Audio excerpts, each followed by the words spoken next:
Hi Pisces, this is Pisces Hub. Welcome to my channel. So for today's video, gagawa tayo ng daily reading for Pisces sa araw na ito. Okay, gamit ang ating tarot cards. Alamin natin kung ano yung posibleng mangyari, mga advice, gabay, mensahe ng tarot cards for Pisces sa araw na ito. Okay? Reminder lang Pisces na ito ay general reading po. So pwede pong mag-resonate sa'yo, pwede pong hindi. Okay? And this is a timeless reading. Ang daily reading natin ay always timeless reading. So, kahit anong araw, buwan, o taon mo na panood ang video, as long as mag-resonate po sa sitwasyon nyo, take nyo lang, okay? And welcome po ang lahat ng gender, babae, lalaki, LGBT man yung nanonood, and yung mga taong dinidil nyo po, basta mag-resonate, take lang. Pag hindi, wag po natin ipilit. Okay? So, ano po ang mensahe niyo po, gabay, advices for Pisces sa araw na ito?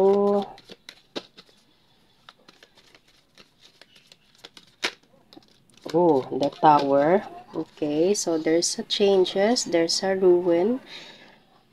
Okay, or pwedeng merong nahinto, pwedeng merong natigil, okay, and the Hangman.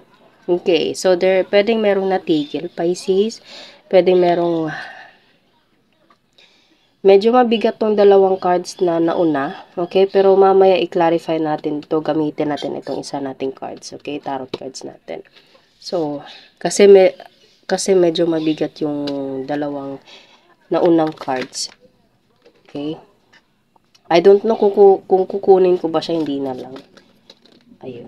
May nahulog dito.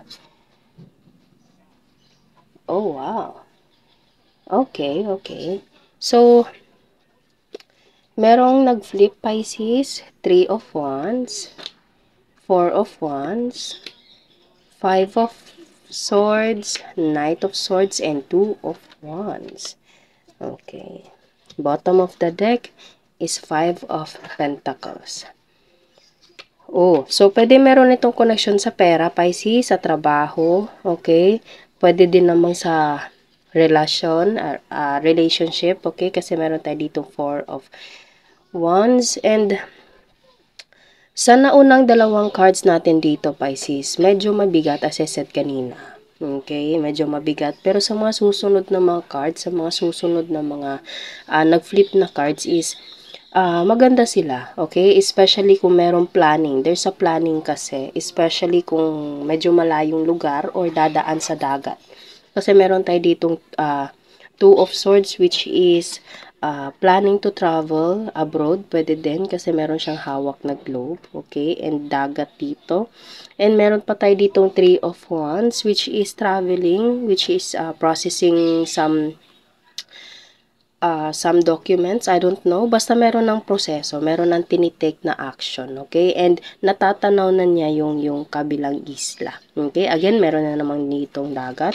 And after that planning, after that situation, after that movement, okay, dito nakikita nyo, he or she's taking the risk, or ikaw to Pisces, you're taking the risk, okay? Hindi mo alam kung paano, hindi mo alam kung saan, hindi mo alam yung pagka this is a new journey for you, okay? This is a new journey for you, but you're taking a risk. Kumbaga, gagawin mo to, whatever happens, gagawin mo to, okay? Biglaan, there's an impulsive decision na gagawin mo, Pisces, okay? Para, alam mo yun, kumbaga kung ano yung nararamdaman mo na, sige, gagawin ko to. Gagawin mo ora mismo. Kasi mamaya, baka magbago isip mo. Parang ganon, okay? Or pwede you dealing with someone na ganito. Knight of Swords kasi, ibig sabihin nito is biglaan, mabilisan, okay? Kitang-kita nyo, sa iba nating card, sa iba nating tarot cards, which is merong hawak na kabayo. Mostly yung mga cards natin, I don't know kung napapansin nyo po, pero parang slow moving, okay, naglalakad, yung mga ganun. Tamang takbo lang yung kabayo. Pero ito tumatakbo talaga mabilisan. Okay? And mismo yung kahoy sa gilid is parang, alam mo yun, makikita mong mabilis yung movement. Okay? So, ito ay impulsive decision which is taking the risk to go somewhere else na medyo bago sa'yo. Okay? Or pwedeng someone na you're dealing Pisces na ganito yung gagawin niya na merong connection sa'yo. Okay? Pero explain muna natin itong dalawang nandito. As of now kasi, feeling mo, sa nararamdaman ko as of now, kasi itong dalawang tarot cards natin dito yung nauna. So, as of now, Pisces, sa nararamdaman ko, meron dalawang person na, alam mo yun, na involved sa reading natin ngayon. And meron pa tayo ditong bottom of the deck, which is five of Pentacles. Dalawang tao din sila. So, parang pareho yung damit nila dito sa mga nahuhulog, Pisces. Okay? So, there is something na nangyari. Kung relasyon man to, pwedeng merong nasira, merong pinagdadaanan, okay? Merong struggle sa relationship, merong obstacles, okay? And merong isa sa inyo na parang the hangman, okay? Hindi alam kung paano simulan, okay? Or parang, ano bang susunod na mangyayari, okay? Merong isa sa inyo na parang,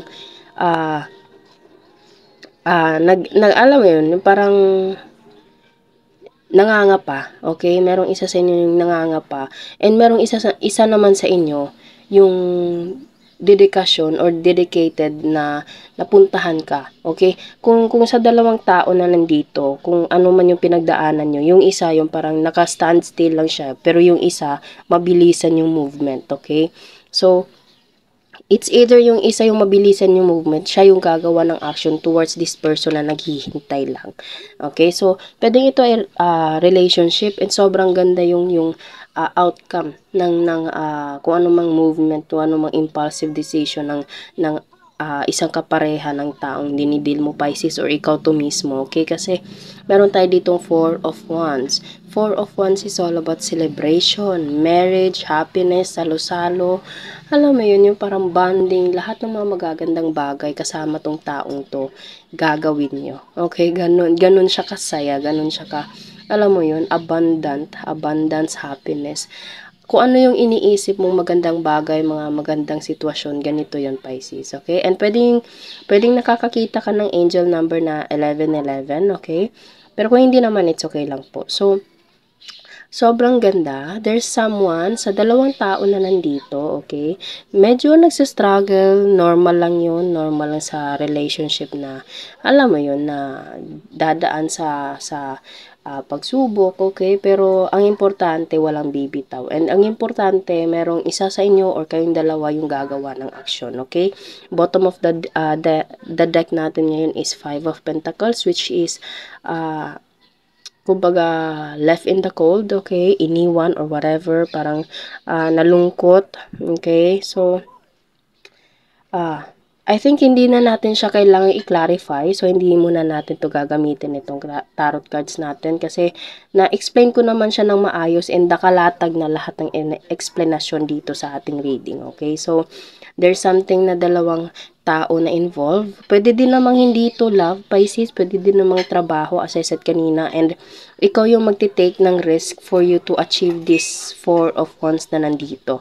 Okay? Merong ikaw na parang impulsive. Kung ano yung napag-desisyonan mo, gagawin mo ora mismo kasi baka mamaya magdadalawang isip ka.